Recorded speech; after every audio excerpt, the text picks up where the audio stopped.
Bonsoir petit Moussa. Bonsoir tout le monde. Je vais bien. J'irai bien aussi longtemps que je vous aurai autour de moi. Nous serons toujours auprès de toi, grand-père Tchefolon, car nous tous t'aimons. Nous adorons que tu nous racontes l'histoire de notre pays. On voudrait entendre ce soir l'histoire de la cité Aoussa. Certains d'entre nous les ont étudiées en classe, ces cités. Mon petit Moussa, cela se voit que vous êtes de plus en plus curieux. C'est plutôt une bonne chose. Le pays Aoussa était situé au nord de l'actuel Nigeria, entre le fleuve Niger et le lac Tchad ou la Béboué. Il se fait distinguer par l'importance économique et culturelle de ces cités appelées cités Aoussa. Elles étaient au nombre de combien, ces cités? Étaient-elles des entités politiques ou seulement des villes comme Djenné, Tombouctou, etc.? C'étaient des entités politiques. Deux types de cités furent très célèbres. Les Aoussa Bakoy et les Banzan Bakoy. On peut cependant noter les États comme Daoura, Kano, Zaïra, Gobir, Katsena, Biram, Eran, qui faisaient partie du Aoussa Bakoy. Dans la partie Banza Bakoy, il y avait également des cités-États comme Kébi, Zamfara, Noupé, Korofa et Ilorin.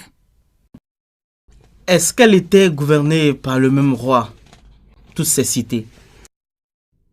Non, mon petit Moussa. Toutes ces cités-États étaient indépendantes les unes des autres et entretenaient des relations tantôt de rivalité, tantôt de coopération. Elles établirent leur prospérité sur le commerce et le contrôle des routes.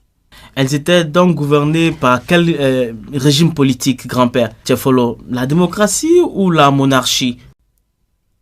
Petit Moussa, cela peut te surprendre, mais il faut retenir que les cités-États Aoussa étaient régies par la démocratie. Le gouvernement était formé des dignitaires, le chef de l'armée, celui de la police, le bourreau, le gardien des postes, etc. Mais ce n'était pas de la démocratie, ça, grand-père Tchefolo. Un gouvernement composé seulement de tueurs professionnels? C'était une forme de démocratie, petit Moussa, parce que ces États n'étaient pas dirigés par la volonté d'une seule personne. Ces chefs agissaient selon les lois acceptées par les populations. C'était une forme de démocratie. D'accord. Maintenant, parlons de l'économie de ces États. Petit Moussa, l'économie des cités Aoussa était basée sur l'agriculture, le commerce et l'artisanat. Il faut dire qu'elle était également réputée pour les pouvoirs de leurs guérisseurs spécialisés dans la connaissance des plantes médicinales. Il y avait des sites importants où les prêtres et les tuteurs de culte exerçaient leur culte. D'accord. Parle-nous de l'épopée des cités Aoussa, grand-père. Les cités Aoussa connurent leur apogée au XIVe, XVe siècle. Ils conservèrent leur indépendance jusqu'à la formation de l'empire d'Ousmane Dan Fodio, un peuple musulman qui, en 1805, s'empara des États Aoussa qu'il convertit en islam.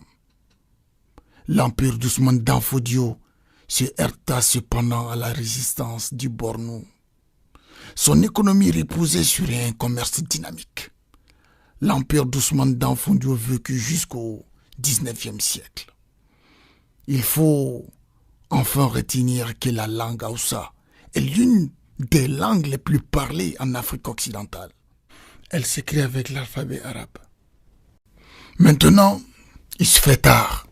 Je vous laisse aller dormir, surtout toi, Sira, car tu dois me préparer le petit déjeuner. Tu veux du pain avec du beurre, grand-père Tchefolo? Non, de la bouillie au miel. Je te préparerai une bonne bouillie au miel. Dors bien, grand-père bien-aimé. Bonne nuit, les enfants.